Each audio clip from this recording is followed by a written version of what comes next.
جنات کو قرآن پاک پڑھانے والی یہ کہانی اسلام آباد شہر کی ہے۔ اسلام آباد جسے روشنیوں کا شہر کہا جاتا ہے، یہاں کے کچھ لوگ بھی روشنی کی طرح اندھیرے مٹانے کا کام کرتے ہیں اور کچھ روشنی کو اندھیرے میں بدلنے کی فطرت رکھتے ہیں۔ خیر، اچھے اور برے لوگ ہر جگہ ہی پائے جاتے ہیں۔ یہ کہانی بھی کچھ مثبت اور کچھ منفی کرداروں سے مل کر بنی ہے۔ تو آئیے چلیے میرے ساتھ اس گھر میں جہاں عفت اماں اپنے بیٹے کے ساتھ رہتی ہیں۔ یہ ایک لوور مڈل کلاس طبقہ ہے۔ یہاں گلیاں کچی اور مکان اکھڑے سیمنٹ والے کچے پکے بنے ہوئے ہیں۔ اس علاقے کے 80% لوگ ایک خوبصورت کشادہ گھر اور زندگی کی بنیادی سہولیات جیسے گیس، بجلی اور پانی کا خواب دل میں سجا کر جی رہے ہیں، اور باقی کے 20% لوگ وہ ہیں جنہیں حالات جیسے بھی ہوں کوئی فرق نہیں پڑتا۔ ان کی بلا سے 24 گھنٹے بجلی غائب رہے یا پانی کی موٹر خالی چل چل کر تھک کر مر جائے، یا پھر سردی کے موسم کے علاوہ گرمی میں بھی گیس نہ آئے، کوئی فرق نہیں پڑتا۔ سانول جو لوگوں کی 80-20% لوگوں کے جیسی فطرت رکھتا تھا، وہ اماں عفت کا اکلوتا بیٹا تھا اور ان کی زندگی کا واحد ایسا سہارا جس کے لیے اماں عفت نے جاگتی آنکھوں سے کئی خواب دیکھے تھے۔ اماں عفت نے بچپن سے ہی بڑے برے حالات دیکھے تھے۔ اس نے جس گھر میں آنکھ کھولی تھی وہاں مردوں کی اجارہ داری تھی۔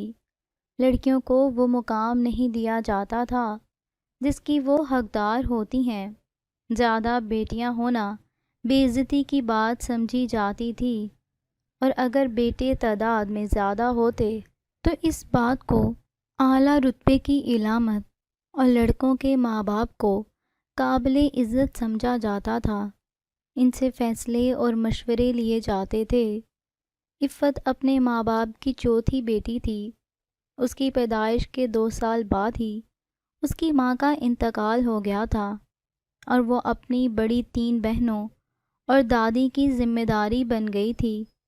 کسی کو اس سے خاص دلچسپی نہیں تھی، بلکہ وہ ذرا بڑی ہوئی تو سب اپنے چھوٹے موٹے کاموں کے لیے اسے ہی آواز لگاتے، اور وہ بوتل کے جن کی طرح فوراً حاضر ہو جایا کرتی تھی۔ بچپن اسی طرح سے گزر گیا۔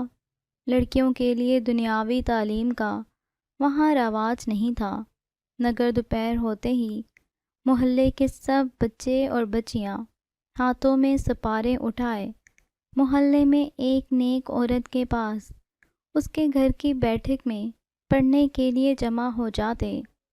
عفت پڑھائی میں بہت اچھی تھی، اپنا سبق باقاعدگی سے یاد کرتی تھی، اور استانی کو ڈھونڈنے سے بھی اس کے سبق میں ایک غلطی بھی نہ ملتی تھی۔ جب اس نے ناظرہ مکمل کر لیا تو استانی جی نے اسے اپنے ساتھ مددگار کے طور پر رکھ لیا۔ وہ باجی کے ساتھ چھوٹے بچوں کو سبق پڑھاتی اور بہت اچھا محسوس کرتی۔ مدرسے کی چھٹی ہونے کے بعد گھر آ کر جتنا ممکن ہوتا بڑی بہنوں کے ساتھ کام کرتی اور ان کا کہنا مانتی۔ بچپن اسی طرح رخصت ہو گیا۔ باری باری بڑی بہنوں کی شادیاں ہو گئیں اور وہ اکیلی گھر کے کام کاج کے علاوہ باپ اور دادی کی خدمت کے لیے رہ گئی۔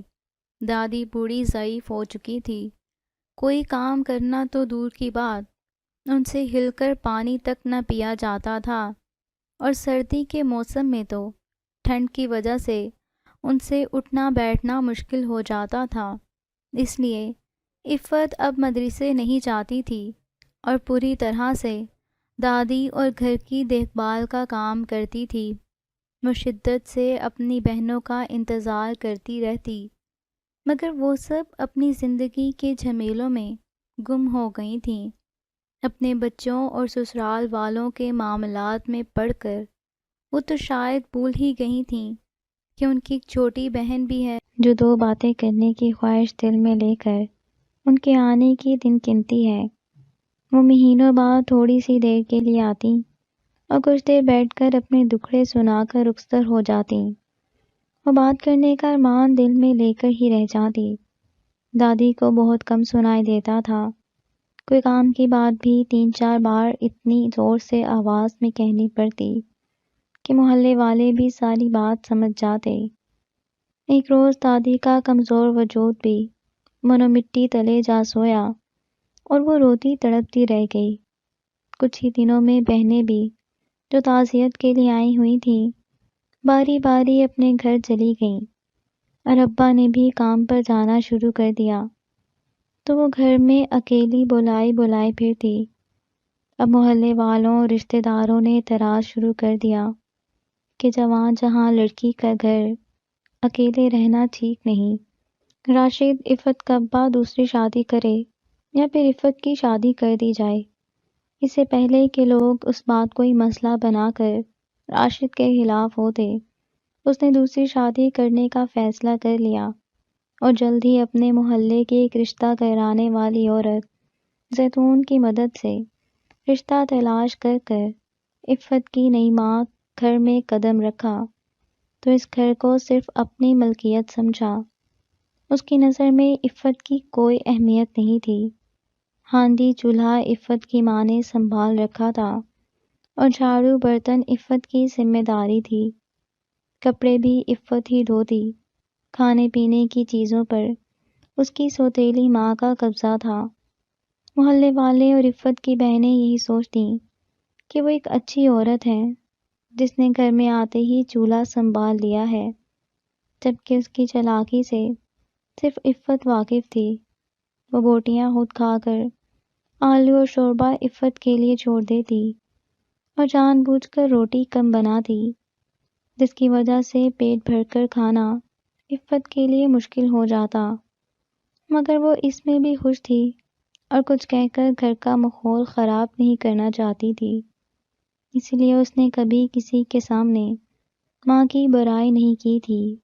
وہ ایک صبر کرنے والی لڑکی تھی۔ رضا اکثر اپنی خالہ کے گھر آتا جاتا رہتا تھا۔ اسے کم بولنے والی اور زیادہ سوچنے والی عفت میں کوئی دلچسپی نہیں تھی، مگر عفت کی ماں رمشا کو نکمے اور آوارہ بھانجے رضا کے لیے عفت بے حد مناسب لگتی تھی۔ اس کی بہن فرخندہ نے مرنے سے پہلے اس سے وعدہ لیا تھا کہ اس کا آخری سب سے چھوٹا سپوت اب اپنی خالہ رمشا کی ذمہ داری ہے۔ بڑے بھائی تو اپنی شادیاں کروا کر ایک طرف ہو گئے تھے، اس کی کسی کو بالکل فکر نہیں تھی۔ ویسے فکر ہوتی بھی کیوں، نہ ہی وہ کوئی کام کرتا تھا اور نہ ہی کوئی ذمہ داری اٹھانے کے قابل تھا۔ سبھی بھائی بھابھی جس سے اس بات سے اچھی طرح واقف تھے، کسی کو اس بات کی پرواہ تھی تو وہ رمشا تھی، جسے صرف بہن سے کیا وعدہ نبھانا تھا اور اپنی بہن کے پرانے احسانوں کا قرض اتارنا تھا۔ جس نے رمشا کے بیوہ ہونے پر اور راشد سے نکاح پڑھوا کر اس پر جو احسان کیے تھے، اس کی فطرت تھی کہ جو بات ایک بار دماغ میں سما جاتی، جب تک عمل نہیں کر لیتی سکون سے نہیں بیٹھتی تھی۔ میں کہتی ہوں اپنا رضا عفت کے لیے کیسا رہے گا، اچھا دیکھا بالا بچہ ہے۔ ایک رات جب راشد کام سے آ کر کھانا کھا رہا تھا، رمشا نے موقع دیکھ کر بات کہہ دی تھی۔ راشد سوچ میں پڑ گیا تھا، پھر بولا، بات تو تیری ٹھیک ہے عفت کی عمر زیادہ ہوتی جا رہی ہے۔ اس عمر میں بڑی اپنے گھر کی خوار کی ہو گئی تھی۔ ان کی وقت پر شادیاں اماں کی وجہ سے ہوئی تھیں۔ ہم تو شاید ان کی اس طرح سے ذمہ داری اٹھانے کے قابل ہی نہیں تھے۔ راشد رنجیدہ سا ہو گیا۔ ارے کوئی بات نہیں، میں اپنی بچی کی اسے ہفتے بعد پکی کر کے دکھاؤں گی۔ رمشا نے لوہا گرم دیکھ کر چوٹ کی۔ راشد شکر بھری نگاہوں سے اسے دیکھنے لگا۔ رمشا نے اپنے کہے کو سچ کر دکھایا تھا اور اگلے ہی مہینے تھوڑا سامان دے کر عفت کو رضا کے ساتھ رخصت کر دیا تھا۔ رضا کے تینوں بھائیوں نے جائیداد کا بٹوارا کیا تو رضا کے حصے میں بھی ایک چھوٹا سا گھر آ ہی گیا تھا، جس میں عفت دلہن بن کر گئی تھی۔ اس کی بہن اور محلے والے سب اس کی قسمت پر ناز کر رہی تھیں کہ لمبے چوڑے سسرال کا کوئی جھنجھٹ ہی نہیں۔ شوہر کے بہن بھائی سب اپنے گھروں میں آباد تھے۔ عفت اپنے گھر میں جیسے چاہے رہے۔ لوگ رمشا کی تعریف کرتے نہ تھکتے تھے، جس نے سوتیلی ماں ہونے کے باوجود بیٹی کے لیے اتنا اچھا سوچا تھا۔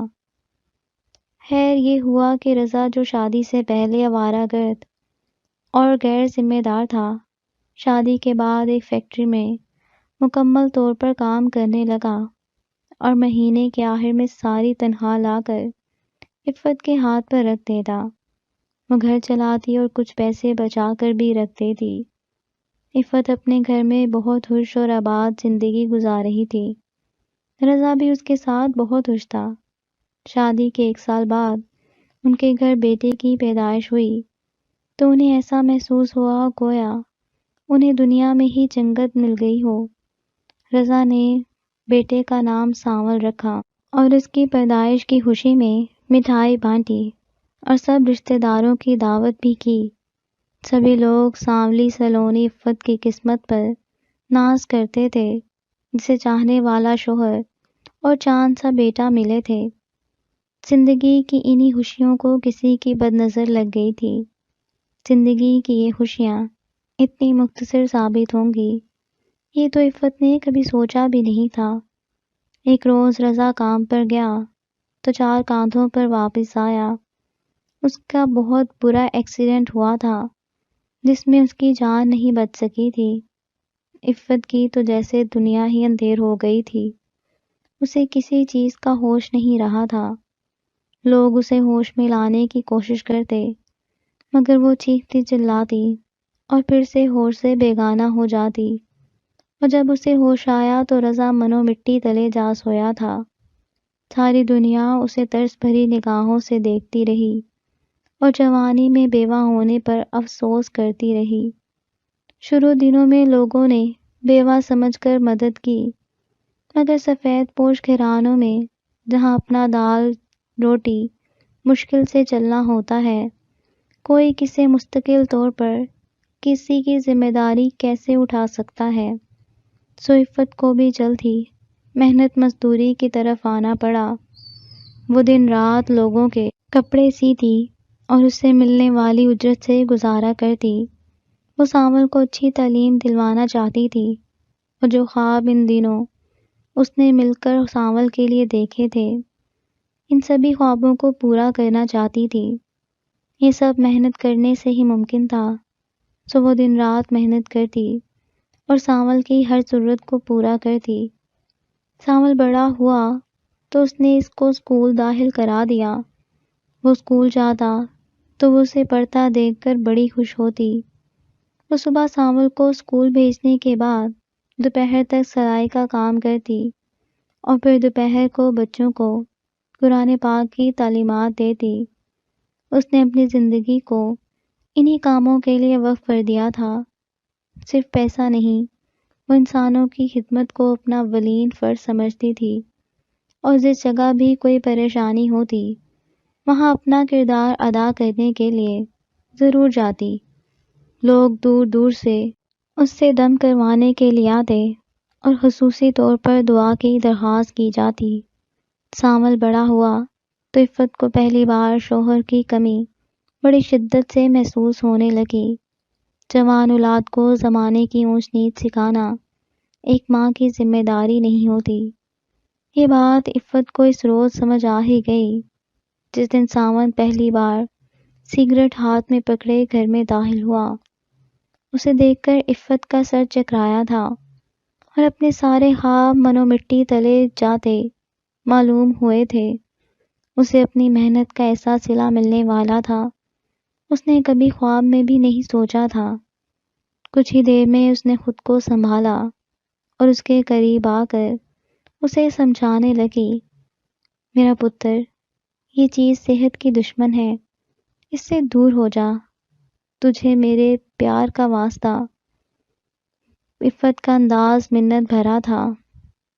کیا ہے ماں، میں اب اپنی مرضی سے جی بھی نہیں سکتا، سانول نے ناگواری سے کہا۔ تو عفت دوپٹے میں منہ چھپا کر پھوٹ پھوٹ کر رونے لگی۔ کیوں روتی ہے؟ ماں سانول سگریٹ پھینک کر خوشامد کرنے لگا۔ لے مان لے تیری بات، مت بول مجھے ماں۔ عفت نے اس کا ہاتھ جھٹکا اور منہ دوسری طرف پھیر لیا۔ ماں میری تو صرف تجھے یہ احساس دلا رہا تھا کہ تیرا لاڈلا بڑا ہو گیا ہے، خیر سے کام بھی کرنے لگ جاؤں گا بہت جلدی، بس تو سحرے کے پھول کھلانے کی فکر کر اب۔ عفت اس کی بات سن کر حیران رہ گئی۔ ضرور تجھے کسی چڑیل نے کوئی پٹی پڑھائی ہوگی، عفت نے غصے سے کہا۔ تو سانول بول پڑا، ایسے مت کہہ ماں، نورین تیری ہونے والی بہو ہے اور میں اس کے خلاف ایک لفظ نہیں سننا چاہتا۔ اس نے سخت لہجے میں کہہ کر بات ہی ختم کر دی تھی۔ کل اس کے گھر رشتے کے لیے چلنا، میں شام میں مٹھائی لے آؤں گا۔ وہ حتمی انداز میں کہہ کر سونے کے لیے چلا گیا اور عفت کی نیندیں حرام کر گیا۔ اس نے اپنے اکلوتے بیٹے کے لیے کیا کیا خواب نہیں سجائے تھے۔ چاند سی دلہن ڈھونڈنے کا ارمان دل ہی دل میں رہ گیا تھا۔ نورین کو وہ بہت اچھی طرح جانتی تھی۔ اسی محلے میں گلی کے آخری کونے میں 2 فٹ کا چھوٹا سا دروازہ نورین کا ہی تھا۔ وہ 2 چھوٹے بھائی، ایک بہن اور ماں کے ساتھ رہتی تھی۔ ماں باپ میں علیحدگی ہو چکی تھی اور اس کی وجہ نورین کی ماں فرحانہ کی ہر کام میں بلا وجہ چلاکی دکھانے کی عادت اور وقت بے وقت جھگڑا کرنا تھا۔ اتفاقی طور پر اس کی ان دنوں ماں کا سایہ تھا اور لڑنے جھگڑنے کے معاملے میں تو اپنی ماں سے بھی 2 ہاتھ آگے تھی۔ انہیں اپنے بناؤ سنگار کا خاصا شوق تھا، تبھی بن ٹھن کر ساون کے دن پر وال کرنے میں کامیاب ہو گئی تھی۔ اگلے دن عفت بیٹے کی محبت میں مجبور ہو کر اور کچھ یہ سوچ کر کہ وہ محبت میں پاگل ہو کر کوئی غلط قدم نہ اٹھا لے، رشتے کے لیے مٹھائی اٹھائے نورین کے گھر چل دی۔ نورین کی ماں تو جیسے رشتے کے انتظار میں ہی تھی، بلکہ یہ کہنا زیادہ بہتر ہے کہ وہ اپنے ہونے والے داماد کے ساتھ سارے معاملات طے کر چکی تھی۔ تو فوراً ہاں میں جواب دے کر ایک طرح سے بات پکی کر دی۔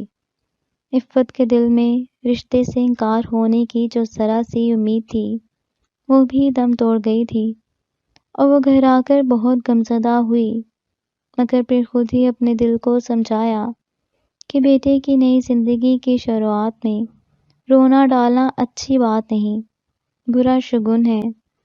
اگلے دن اس نے ڈھیر ساری مٹھائی منگوائی اور سارے رشتہ داروں اور پورے محلے میں بانٹ دی۔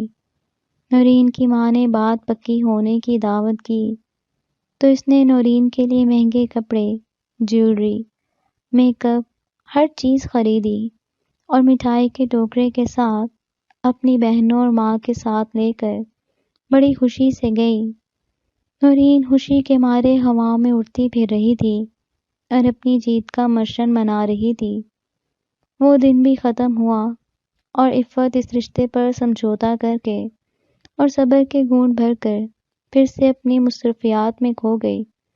سانول نے نورین اور اس کی ماں کے دباؤ میں آ کر شادی کے لیے رٹ لگا رکھی تھی۔ عفت بری کی تیاریوں میں لگ گئی اور ہر چیز اعلیٰ معیار اور خوبصورت بنائی۔ جو بھی دیکھتا عفت کی پسند کی داد دیے بغیر نہیں رہتا۔ نورین کا جب جی چاہتا منہ اٹھا کر سسرال آ جاتی اور ہر معاملے میں اپنی ٹانگ ضرور اڑا کر اس گھر پر اپنی ملکیت ظاہر کرتی۔ کبھی کبھی عفت کو بہت برا لگتا مگر وہ خاموش رہتی۔ اسے کہہ کر وہ سانول کا دل خراب نہیں کرنا چاہتی تھی۔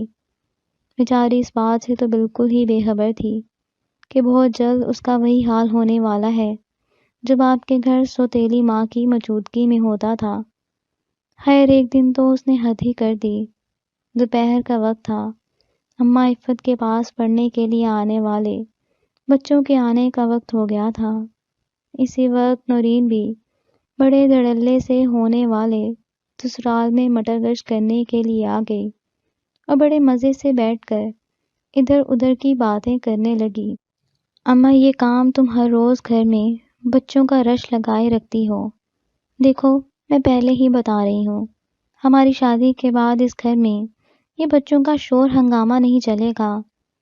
عفت اس کی بات پر اچھی خاصی پریشان ہی ہو گئی تھی کہ وہ مزید بولی، میں نے تو سانول سے کہہ دیا ہے کہ میں دوپہر کے وقت اس گھر میں شور شرابہ پسند نہیں کروں گی۔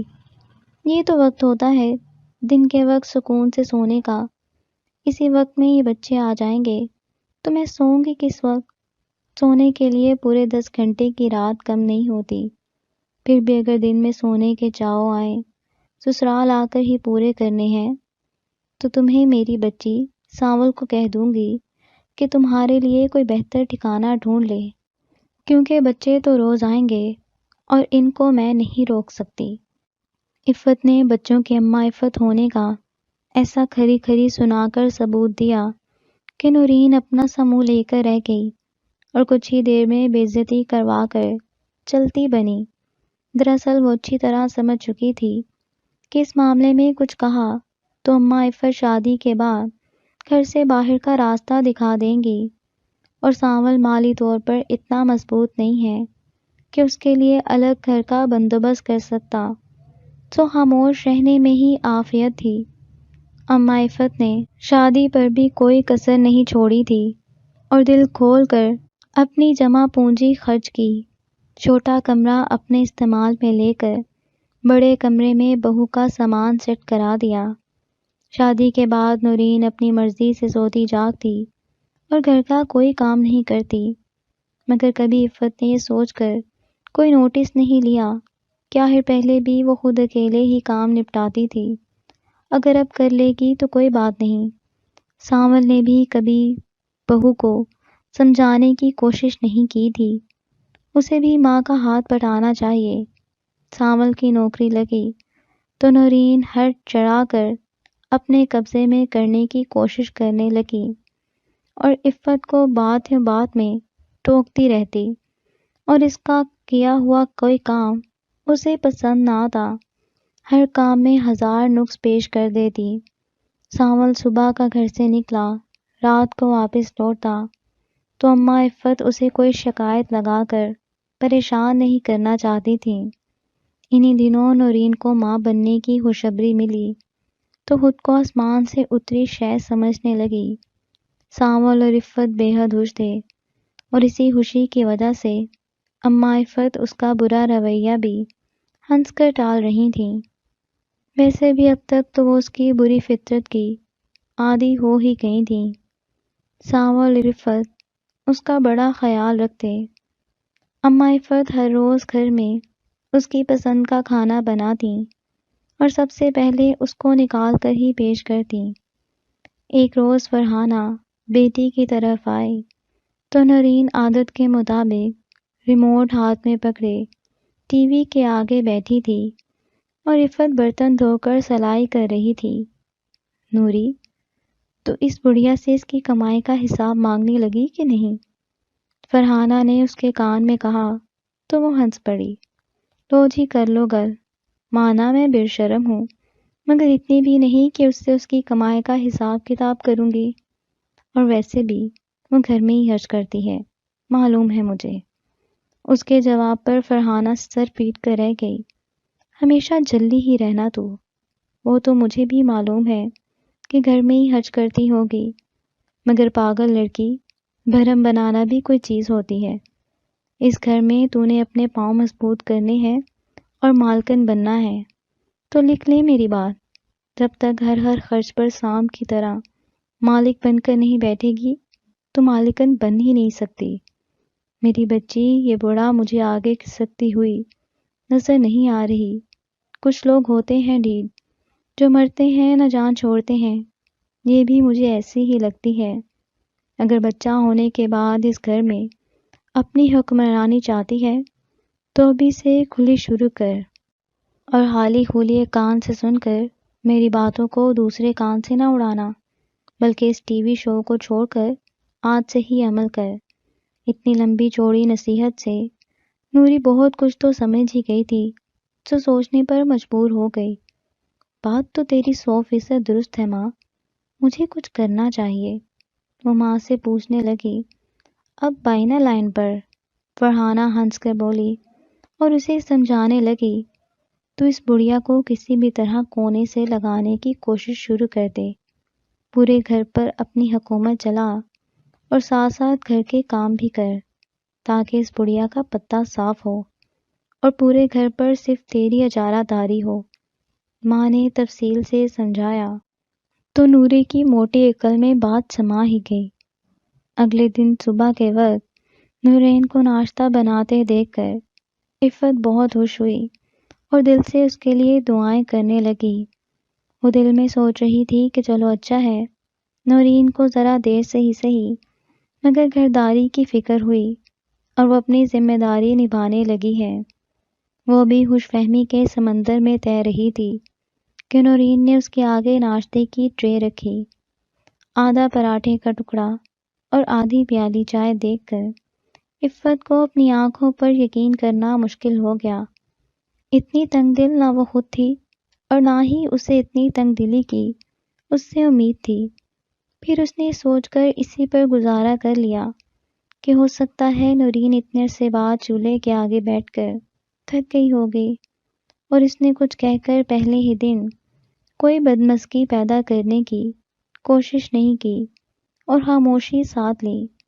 نورین نے ساس کو صبر سے کھانا کھاتے دیکھ کر دل ہی دل میں اپنی پہلی جیت کا جشن منایا تھا اور ناشتے سے فارغ ہو کر یہ بات ماں کو بتانے کے لیے چل پڑی۔ ماں بھی یہ سن کر بہت خوش ہوئی اور بیٹی کو دیکھ کر خود بھی خوش ہو گئی تھی اور اسے مزید کامیابی کے گر سکھانے لگی۔ نورین اپنی ماں کو عقل مند سمجھتے ہوئے اس کی ہر نصیحت کو پلو میں باندھ رہی تھی اور دوسری طرف اماں عفت ان فتنہ پرور ماں بیٹی کی ہر چال سے بے خبر گھر گھر سلائی مشین چلا رہی تھی۔ عفت گھر میں نئے مہمان کے آنے کا بے چینی سے انتظار کر رہی تھی۔ اس نے اس کے لیے بہت سارے کپڑے بھی سی لیے تھے۔ نورین پر ماں کی پڑھائی پٹیوں کا ایسا اثر تھا کہ کبھی بھی ساس کی محبت اسے نظر نہ آئی تھی، الٹا وہ اس کی محبت کو دکھاوا ہی سمجھتی۔ ایک شام جب عفت کو پوتی کا تحفہ ملا تو وہ خوشی سے جھوم اٹھی۔ اس نے بچی کو گلے سے لگایا اور خوشی کے مارے اس کے آنسو نکل گئے۔ کیا ہے ماں، اس خوشی کے موقع پر کیوں آنسو بہا رہی ہیں؟ اچھا شوگر نہیں ہوتا؟ نورین نے ٹوکا تو سانول نے بھی اس کی ہاں میں ہاں ملائی اور نورین کے کہنے پر بیٹی کو ماں کی گود سے لے لیا۔ عفت کے خوشی کے آنسو دکھ میں بدل گئے تھے۔ کیسے اس نے دن گن گن کر گزارے تھے اور سخت بے چینی سے اس دن کا انتظار کیا تھا، مگر ان دونوں کی نظر میں اس کی محبت کی کوئی قدر ہی نہ تھی۔ آنسو تھے کہ رکنے کا نام ہی نہ لے رہے تھے۔ سانول کی تنخواہ بڑھ گئی تھی۔ نورین نے اپنے اخراجات بھی بڑھا لیے تھے اور آئے روز ماں کے ساتھ جا کر اپنی اور بیٹی کے لیے شاپنگ کرتی اور عفت کے لیے کچھ لے کر آنا تو دور کی بات، اپنی شاپنگ دکھانا تک پسند نہ کرتی۔ کچھ دن کے لیے عفت کی بہن روزینہ دوسرے شہر سے اس کے پاس کچھ دن کے لیے رکنے آئی تو گھر میں اپنی بیوہ بہن کی یہ حالت دیکھ کر بہت غمزدہ ہوئی اور اسے اپنے ساتھ اپنے گھر چلنے کا کہنے لگی۔ عفت نے صاف منع کر دیا۔ وہ اپنے آرام سے زیادہ ان بچوں کی پڑھائی کے بارے میں سوچ رہی تھی جو ہر روز اس کے پاس علم کی روشنی حاصل کرنے کی امید لیے آتے تھے۔ وہ ان کے لیے ہرگز یہ در بند نہیں کرنا چاہتی تھی۔ روزینہ اس کے لیے خیر کی دعائیں مانگتی اور بہو بیٹے کو ہدایت ملنے کی دعا کرتی اپنے گھر چلی گئی تھی اور دن اسی پرانی ڈگر پر چلنے لگے۔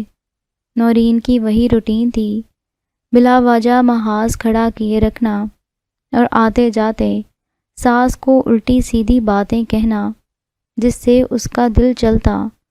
ایک روز عفت سے ملنے کچھ خواتین مہمان آئی تھیں۔ وہ خواتین مکمل پردے میں تھیں اور ان کے ساتھ ایک بیمار بچہ تھا۔ ان کے انداز میں ایک عجیب سا رعب تھا، دیکھنے سے بے حد امیر لگتی تھیں۔ نورین نے دیکھا تو بڑبڑا کر رہ گئی، چلاک بڑھیا، نہ جانے کتنے لوگوں سے تعلقات بنا رکھے ہیں، ضرور اندر ہی اندر بہت سی دولت بھی سمیٹ رکھی ہوگی، مگر نہ یہ مرے گی اور نہ ہی ہمیں دولت نصیب ہوگی۔ لگتا ہے ساری عمر اسی 2 کمرے کے چھوٹے سے مکان میں کٹ جائے گی۔ دروازہ کھلا تھا، وہ دونوں اجنبی عورتیں چلتی ہوئی سیدھا عفت کے کمرے میں گئی تھیں۔ آج جمعے کا دن تھا اور پڑھنے کے لیے آنے والے بچوں کی چھٹی تھی۔ یہی وجہ تھی کہ عفت فرصت کے لمحات میں مشین پر پوتی کی فراک سینے میں مصروف تھی۔ وہ اپنے سامنے ان قیمتی لباس میں موجود امیر عورتوں کو دیکھ کر حیران رہ گئی تھی۔ انہوں نے بڑے ادب سے عفت کو جھک کر سلام کیا اور اس کی پرانی اور ٹوٹی چارپائی پر بڑے ہی ادب سے بیٹھ گئیں۔ ہمارا بچہ بیمار ہے، ہم اسے دم کروانے کے لیے لے کر آئے ہیں، ان میں سے ایک عورت نے کہا۔ عفت نے بچے کو اپنے پاس بٹھایا اور اس کی آنکھوں میں دیکھ کر مرض کی نوعیت جاننا چاہی تو حیران رہ گئی۔ وہ بچہ جنات کی قوم سے تھا، اسے حیرت ضرور ہوئی مگر اسے کوئی خوف محسوس نہ ہوا، اور اس نے اپنے طریقے کے مطابق اپنی ہتھیلی بچے کی پیشانی پر رکھ کر دم کرنا شروع کر دیا۔ جیسے ہی اس کا دم مکمل ہوا، بچے کے بخار کی شدت کم ہو گئی تھی۔ اس کے چہرے پر واضح طور پر سکون محسوس کیا جا سکتا تھا۔ آپ کا بہت شکریہ اماں عفت، ان میں سے ایک عورت نے عفت کا شکریہ ادا کیا اور اپنے ہاتھ سے جگمگا کرتا ایک سونے کا کنگن نکال کر عفت کی طرف بڑھایا۔ یہ ہماری طرف سے آپ کے لیے تحفہ ہے۔ اماں عفت اتنا قیمتی کنگن دیکھ کر حیران تو ہوئیں، مگر اس سے بڑھ کر اس بات پر یقین کرنا مشکل تھا کہ کوئی اسے اتنے پیار اور مان سے تحفہ بھی دے سکتا ہے۔ وہ مسکرائیں اور انکار میں سر ہلا کر بولیں، بیٹا مجھے اس کی ضرورت نہیں ہے، اور سچ بات تو یہ ہے کہ تمہارے ہاتھ میں ہی سج رہا ہے، اور میں نے کبھی اتنی قیمتی چیزیں استعمال کی ہیں اور نہ ہی مجھ بڑھیا پر جچتی ہیں۔ عفت کے عاجزی سے کہنے پر دوسری عورت مسکرائی اور بولی، کیا آپ چاہو گی کہ آپ اپنے مہمانوں کا نذرانہ قبول نہ کر کے انہیں رسوا کرو؟ اتنی دھیمی آواز اور شائستہ انداز میں شکوہ تھا کہ عفت مزید انکار نہ کر سکی، اور وہ لوگ وہاں سے گئیں تو عفت کو ایسا محسوس ہوا جیسے ہوا کا تیز جھونکے کا گزر ہوا ہو۔ نورین تجسس کے مارے کمرے سے باہر نکلی اور اس سے پہلے کہ ساس سے کچھ پوچھتی، اسے بڑی شدید قسم کی ایک کے بعد ایک چھینکیں آنے لگیں۔ وہ چینک چینک کر ادموئی ہو گئی اور بھول ہی گئی کہ کس کام سے ادھر آئی تھی۔ اس کی چھینکیں رکی تو چھوٹی نیند سے جا کر بری طرح رو رہی تھی۔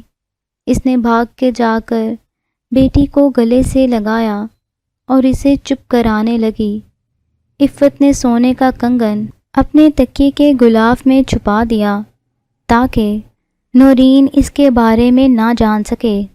اس دن کے بعد ایسا ہونے لگا کہ جیسے ہی نورین اماں عفت کے ساتھ کوئی پنگا کرتی یا کسی بھی طرح تنگ کرتی، اسے یوں ہی چھینکوں کا دورہ پڑ جاتا یا کبھی وہ گر جاتی اور اسے چوٹ لگ جاتی۔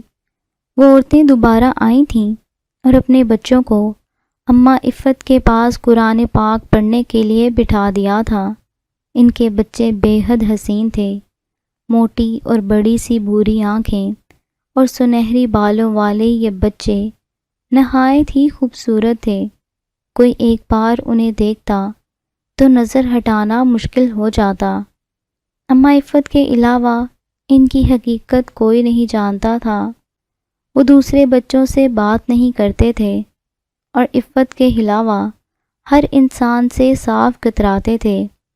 عام انسانی بچوں کی نسبت انہیں بہت کم وقت میں سبق یاد ہو جاتا تھا۔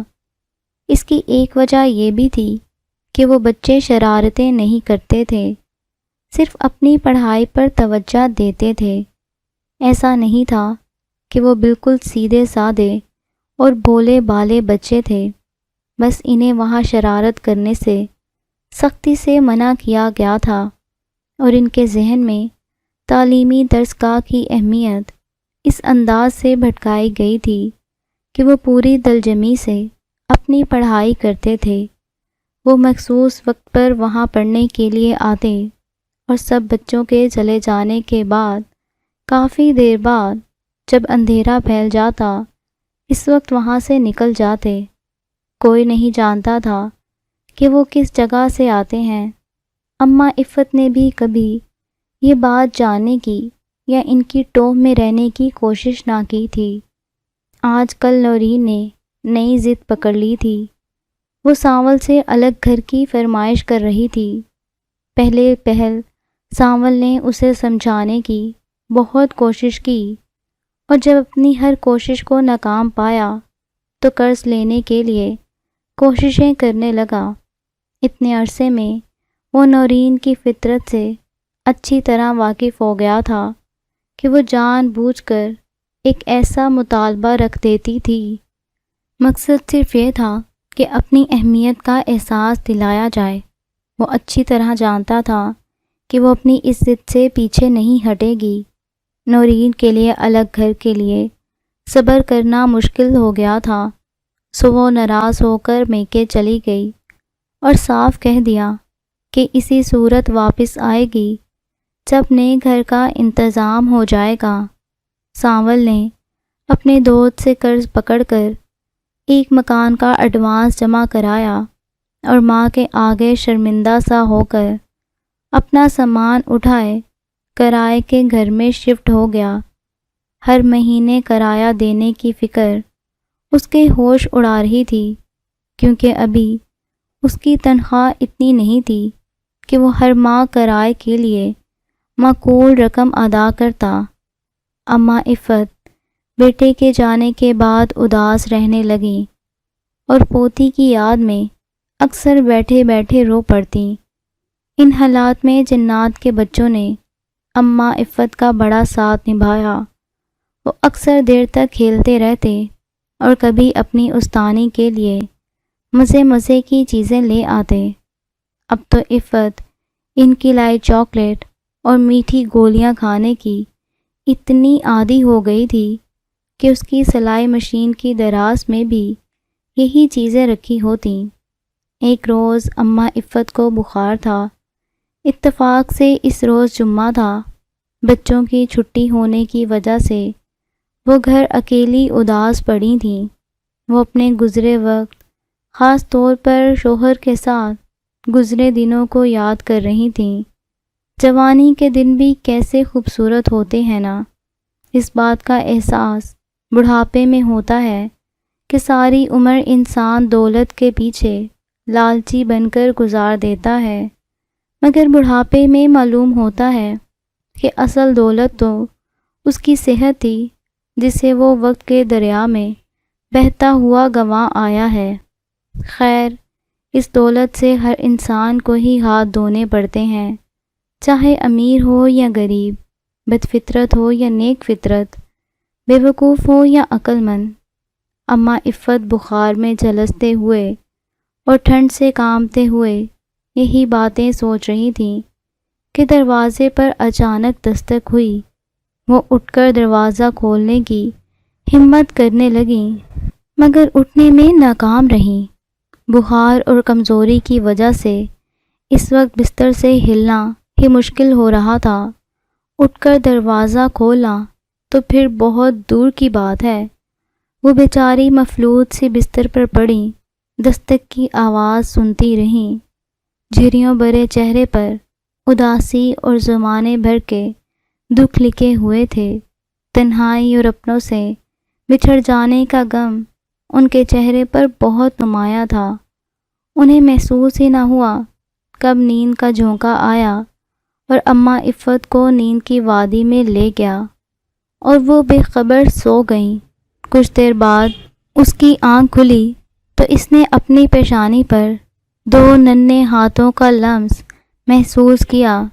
اسے اچھی طرح یاد تھا کہ وہ گھر میں اکیلی تھی، سو آنکھیں کھول کر دیکھا تو جنات کے 2 بچوں کو اپنے قریب کھڑا ہو کر اپنا سر دباتا ہوا پا کر اسے بے اختیار اس مخلوق پر پار آیا تھا۔ اماں عفت اٹھ گئیں۔ اسے آنکھیں کھولتا پا کر ایک بچے نے خوش ہو کر کہا۔ دوسرے بچے نے اپنے ہاتھ سے اتنا لذیذ سوپ پلایا کہ اس کے معدے میں اترتے ہی اماں عفت کو اپنے اندر توانائی دوڑتی ہوئی محسوس ہوئی۔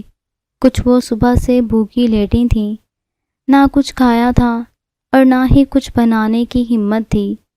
اس وقت بخار سے زیادہ بھوک ستا رہی تھی، سو جسم میں طاقت محسوس ہوئی تو عفت نے آنکھیں کھول کر ان بچوں کو پیار کیا، شاباشی دی اور ان کے ماں باپ کی تربیت کی تعریف کرتے ہوئے انہیں ڈھیروں ڈھیر دعائیں دیں، جنہوں نے اپنی اولاد کی ایسی نیک تربیت کی تھی۔ اس دعا کے ساتھ ہی اسے اپنے سانول کی یاد ستائی، جو ماں کے گھر کا رستہ جیسے بھول ہی گیا تھا۔ عفت اس کی راہ دیکھتی بیمار پڑ گئی تھی، مگر وہ اپنی زندگی کے جھمیلوں میں ایسا گم ہوا تھا کہ پلٹ کی ماں کی خبر ہی نہ لی، یاد بھی نہ رہا تھا۔ نورین کے گھر سے الگ گھر کا بھوت اس وقت اترا جب بجلی اور گیس کا بل منہ چڑھاتا ملا تو اسے یاد آیا کہ یہ 2 چیزیں بھی اس دنیا میں پائی جاتی ہیں، جسے اماں عفت بغیر بتائے اور بغیر جتائے ہر مہینے بھروا دیتی تھیں۔ اس نے ٹی وی دیکھنا چھوڑ دیا تھا، مگر پھر بھی بجلی کا بل اتنا زیادہ آیا کہ ان دونوں کے دیکھ کر ہوش اڑ گئے تھے۔ سانول سر پکڑ کر بیٹھ گیا تھا۔ آدھی تنخواہ مکان کے کرائے میں چلی گئی تھی اور باقی آدھی گیس بجلی کے بل میں چلی جاتی تو وہ پورا مہینہ کیا کھا کر گزارا کرتے۔ قرض پہلے ہی چڑھا ہوا تھا، مزید لینے کا کیا سوچتے۔ تھک ہار کر انہوں نے نورین کے میکے جا کر رہنے کا فیصلہ کیا۔ نورین نے ماں سے پوچھنے کی ضرورت محسوس نہیں کی، کیونکہ اسے پورا یقین تھا کہ اس کی خیر خواہ ماں اسے کبھی انکار کر ہی نہیں سکتی تھی، اور جان لٹانے والی بہنیں اسے دیکھ کر بہت خوش ہوں گی۔ ماں کے گھر جانے کی بات طے ہونے کی دیر تھی کہ نورین نے جھٹ پٹ سامان باندھ لیا اور وہ دونوں نورین کے میکے جانے کے لیے تیار ہو گئے۔ نورین خود کو بہت ہلکا پھلکا محسوس کر رہی تھی، کیونکہ جس روز سے کرائے کے گھر میں آئی تھی سکھ کا ایک دن نہ دیکھا تھا۔ کبھی دودھ ختم ہونے کی فکر تو کبھی آٹا اور چینی ختم ہونے جیسی فکرات جان ہی نہیں چھوڑتی تھیں۔ سانول جو کبھی جان لٹانے والا شوہر ہوا کرتا تھا، اب خرچے کی بات سنتا تو خطے سے اکھڑ جاتا اور دونوں کی ایسی لڑائی شروع ہوتی کہ محلے والوں کے گھر بیٹھے ان کے دنگے فساد کی آواز سے اچھی خاصی تفریح ہو جاتی۔ سب ماں کے گھر سکون کے دن دیکھنے کا خیال ہی بڑا خوبصورت تھا، اور نورین نے ماں کے گھر کے سامنے آ کر ایک سکون بھری سانس خارج کی۔ سانول کا موڈ اب بھی خراب تھا، مگر اس کی پرواہ کسے تھی۔ دروازہ نورین کی چھوٹی بہن نے کھولا تھا۔ وہ دونوں اندر داخل ہوئے تو سامنے ہی نورین کی ماں بیٹھی سبزی صاف کر رہی تھی۔ بیٹی اور داماد کو یوں ساز و سامان سمیت دیکھ کر گھر کے اندر داخل آتے اسے ہارٹ اٹیک ہوتے ہوتے بچا تھا۔ کچھ پل وہ حیرت سے منہ کھولے انہیں دیکھتی رہی، پھر سنبھل کر بولی، آج کیسے رستہ بھول گئے ہو؟ سانول نے صاف محسوس کیا تھا کہ ساسو ماں نے یہ جملہ رسماً کہا ہے، اور اس کے چہرے پر خوشی کا نام و نشان تک نہیں تھا۔ اس کا سر شرم سے جھک گیا تھا۔ ان کا بستر جھوٹی سی بیٹھک میں لگا دیا گیا تھا۔ وہ ساس جو ان کے آنے پر کم از کم آلو گوشت ضرور بناتی تھی، آج ایسی کوئی زحمت نہیں کی گئی تھی۔ کھانے کے بعد چائے بنانے کا تکلف بھی ضروری نہیں سمجھا گیا۔ سانول نے ان کے رویے سمیت ہر بات کا بغور جائزہ لیا اور دل میں پکا ارادہ کر لیا کہ بہت جلد کوئی دوسرا مکان دیکھ کر وہاں شفٹ ہو جائے گا۔ ایسی جگہ رہنے کا کیا فائدہ جہاں رہ کر پہلے جیسی عزت ہی نہ رہے۔ وہ بستر پر لیٹا تو سر درد سے پھٹا جا رہا تھا۔ اگلے دن وہ صبح کو ناشتہ کیے بغیر ہی گھر سے نکل گیا تھا۔ وہ جلد از جلد پیسے جمع کر کے کوئی دوسرا کرائے کا گھر ڈھونڈنا چاہتا تھا۔ تبھی کچھ سمجھ نہ آیا تو منہ اندھیرے سب کے جاگنے سے پہلے ہی کام پر نکل گیا۔ ناشتے کے بعد سینول کی غیر موجودگی میں نورین کی ماں نے اسے ایسا آڑے ہاتھوں لیا کہ اس کے ہوش ٹھکانے آ گئے۔ کس نے کہا تھا کہ منہ اٹھا کر شوہر اور بیٹی کو لے کر یہاں آ جا؟ ہماری اپنی ذمہ داریاں کم ہیں جو تم لوگ بھی ہمارے سر پر آ کر سوار ہو گئے ہو؟ نورین کو ماں سے ایسی امید نہیں تھی۔ وہ ماں جس کے مشوروں پر چل کر وہ اس حال کو پہنچی تھی، یہی نہیں، ماں نے اس کے ذمے آدھے گھر کے کام لگا دیے تھے۔ میکے کے آدھے گھر کے کام بھی اس کے پورے گھر کے کاموں سے دگنے تھے۔ اوپر سے اس کی امی کو اس کا کیا ہوا کوئی کام پسند نہیں آتا تھا۔ ہر کام میں ایب جوئی کرتی تھیں، اور اس کی بیٹی کو وہاں کوئی نہ سنبھالتا۔ وہ الگ رو رو کر نورین کا دماغ خراب کرتی۔ رات کو سانول اوور ٹائم لگا کر گھر واپس آتا تو نورین اپنے گھر والوں کا برا رویہ اس پر بالکل ظاہر نہ کرتی اور چہرے پر جھوٹی ہنسی سجا کر حالات کو نارمل ظاہر کرنے کی کوشش کرتی۔ مگر سانول کوئی دودھ پیتا بچہ یا بیوقوف آدمی نہ تھا کہ کچھ سمجھ نہ پاتا۔ اتنے سالوں میں وہ نورین کی رگ رگ سے اچھی طرح واقف ہو گیا تھا۔ ان کی بیٹی ہیرا بار بار ماحول کے بدلاؤ کی وجہ سے بیمار رہنے لگی تھی۔ سانول اسے کئی ڈاکٹروں کے پاس لے کر گیا، مگر کوئی فرق نہ پڑا۔ ہیرا کے ہر وقت رونے کی وجہ سے سب گھر والے الگ پریشان ہوتے، اور سانول کے کام پر جانے کی دیر ہوتی کہ نورین پر چڑھ دوڑتے اور اسے اچھی خاصی سنا کر ہی دل کا بوجھ ہلکا کرتے۔ ایک روز شام کے وقت سانول کا دل بیٹی کے لیے تڑپا تو وہ اوور ٹائم لگانے کا خیال دل سے نکال کر جلدی جلدی گھر جانے کے لیے اٹھ کھڑا ہوا۔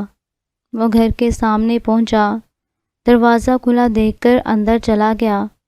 کمرے سے سب کے اونچا اونچا بولنے کی آواز سن کر وہیں رک گیا تھا۔ امی، تمہارا ہی کہنا تھا کہ گھر میں میری حکمرانی ہونی چاہیے۔ اسی حکمرانی کو پانے کے لیے میں نے سانول سے الگ گھر کا مطالبہ کیا تھا۔ اگر میرا پلان فیل ہو گیا تو اس میں میرا کیا قصور ہے؟ تم نے ہی تو کہا تھا کہ سانول کی ساری کمائی پر میرا حق ہے اور مجھے کسی طرح اپنے قبضے میں کرنی چاہیے۔ مجھے کیا پتا تھا کہ جس کمائی کے تم مجھے سنہرے سپنے دکھا رہی ہو وہ 15 دن بھی بڑی مشکل سے چلتی ہے۔ پیسے بچا کر شاپنگ کرنا تو دور کی بات ہے، بنیادی ضرورتیں ہی نہیں پوری ہوتیں۔ وہ تو سانول کی اماں کی ہمت اور محنت تھی جو میں نے اتنا وقت بے فکری اور سکون کا گزار لیا۔ بس کر دے نوری، صاف صاف کہہ دے میں ماں نہیں دشمن ہوں تیری، اور وہ سانول کی ماں وہی تیری اتنی سگی تھی تو کیوں اٹھا کر یہاں آ گئی تھی؟ کرائے پر رہنے کی اوقات نہیں تھی تو وہیں سسرال میں ہی رہ لیتی سکون سے۔ یہاں آ کر ہماری کیوں ناک میں دم کر دیا ہے؟ چلتی جاتی وہیں اس نیک بی بی کے پاس۔ ایک تو نے یہاں رہنا بھی ہے اور اوپر سے روز روز تماشے بھی لگانے ہیں۔ ماں نے ناگواری سے کہا تو سامنے نوری کون سا چپ رہنے والی تھی، تڑک کر بولی، مت بھول ماں، تیرے ہی مشوروں پر عمل کر کے میں یہ وقت دیکھ رہی ہوں۔ ہر دوسرے دن تو ہی میرے گھر پہنچ کر مجھے الٹی پٹیاں پڑھایا کرتی تھی، تیرے بھلے کے لیے ہی سمجھاتی تھی، اور یہ میں نے کب کہا کہ میرے گھر کے آ کر رہ لینا؟ میں نے تو اچھے مشورے دیے تھے تجھے، یہ تھوڑی کہا تھا کہ میری کہی باتوں پر آنکھیں بند کر کر عمل کر لے۔ ان کا مباحثہ ختم ہونے کا نام ہی نہیں لے رہا تھا۔ نورین کے بہن بھائی مطمئن سے اسی کمرے میں ٹی وی دیکھ رہے تھے، یعنی ان کے لیے یہ کوئی انہونی بات نہیں تھی، کیونکہ ایسی لڑائی ان ماں بیٹی کی روز کی کہانی بن چکی تھی۔ اب بھی کچھ نہیں بگڑا ہے نورین، میرے ساتھ اپنے گھر واپس چلو، میں خود اماں سے معافی مانگوں گا تو دیکھ لینا وہ ہمیں گلے سے لگا لیں گی۔ اپنے خیر خواہوں کی اصلیت تو تمہارے سامنے کھل ہی گئی ہے۔ نورین شرمندہ سی کھڑی تھی۔ اس سے پہلے کہ وہ کچھ بولتی اس کی اماں بول پڑیں، ہاں ہاں نکلو یہاں سے اور اپنا راستہ ناپو، ایک تو بغیر کرائے دیے رہ رہے ہو، کھا رہے ہو اور ہم پر ہی گرا رہے ہو۔ واہ بھائی واہ، باز آئی میں تو ایسی بیٹی داماد کی محبت سے۔ اس طرح ذلیل ہو کر ان کے ہوش ٹھکانے آئے تھے، اور اسی وقت وہ دونوں بیٹی کو گود میں اٹھائے وہاں سے نکل گئے۔ ہوائیں چل رہی تھیں، جاتی سردیاں اپنا رنگ دکھا رہی تھیں۔ ایسے میں اماں عفت رات کا کھانا برائے نام کھا کر عشاء کی نماز پڑھتیں اور اس کے بعد لیٹتیں تو پھر صبح ہی بستر سے اٹھتیں۔ اس روز بھی وہ گوشت کے پتلے شوربے میں روٹی بھگو کر کھانے کے بعد عشاء کی نماز پڑھ کر جیسے ہی سلام پھیر کر ہٹیں، دروازہ بجنے لگا۔ اس وقت کون آ گیا؟ وہ سوچتے ہوئے گھٹنوں پر ہاتھ رکھ کر ہائے ہائے کرتے اٹھیں اور باہر کی جانب چل دیں۔ جیسے ہی دروازہ کھولا، اپنے سامنے سانول نورین اور ہیرا کو موجود پا کر اسے پہلے تو اپنی نظروں پر یقین ہی نہ آیا، اور جب یقین آیا تو اپنے سینے پر ہاتھ رکھ کر تڑپ کر رونے لگیں۔ نورین اور سانول نے آگے بڑھ کر ماں کو تھاما اور اپنے سہارے اندر لے جا کر بٹھایا، اور اماں عفت کے پاؤں پکڑ کر معافی مانگنے لگے۔ وہ دونوں اماں عفت کے سائے میں واپس آ کر خود کو بڑا پرسکون محسوس کر رہے تھے۔ تیرے سائے سے گھر میں برکت ہے ماں، مجھ سے بہت بڑی بھول ہو گئی جو تیرے وجود کی ٹھنڈی چھاؤں چھوڑ کر تپتی دھوپ میں چلی گئی۔ نورین عفت کے گھٹنوں پر سر رکھ کر رو رہی تھی۔ اب ہم ہمیشہ رہیں گے اور کبھی گھر چھوڑنے کا نہیں سوچیں گے، کیونکہ جو پیار اور احساس اس گھر میں ہے دنیا کے کسی حصے میں نہیں ہے ماں۔ سانول نے بھی دل سے اقرار کیا تو اماں عفت کو ایسا محسوس ہوا جیسے ساری دنیا کی دولت اس کی جولی میں ڈال دی گئی ہو۔ اس نے ان دونوں کو گلے لگا کر پوتی کو گود میں اٹھایا، جو دادی کی گود میں جا کر خوش ہو رہی تھی۔ بہت دن بعد آج ان سب کو بہت پرسکون اور گہری نیند آئی تھی۔ اگلی صبح نورین نے اٹھ کر ناشتہ بنایا تھا اور دسترخوان بچھا کر سب سے پہلے اماں کو بٹھایا اور اپنے ہاتھ سے دیسی گھی کا پراٹھا اور نمکین لسی کا گلاس ساس کو مسکرا کر بڑی عاجزی کے ساتھ پیش کیا۔ سانول نے بیوی کو دیکھ کر دل ہی دل میں شکر ادا کیا، جسے ٹھوکر کھانے کے بعد ہی صحیح مگر عقل آ ہی گئی تھی، اور اب گھر واپس آ کر اس کے ہر انداز سے اطمینان جھلک رہا تھا۔ ایسا لگتا تھا کہ وہ اپنے گھر کی اہمیت سے اچھی طرح واقف ہو گئی ہے، اور آئندہ وہ اپنی غلطیوں کو ہرگز نہ دہرائے گی، کیونکہ زندگی اپنی غلطیوں کو سدھارنے کا موقع بار بار نہیں دیتی، اور نہ ہی اماں عفت جیسے مہربان چہرے ہر بار گلے لگانے اور سب کچھ بھلا کر پھر سے محبت کرنے کے لیے موجود ہوتے ہیں۔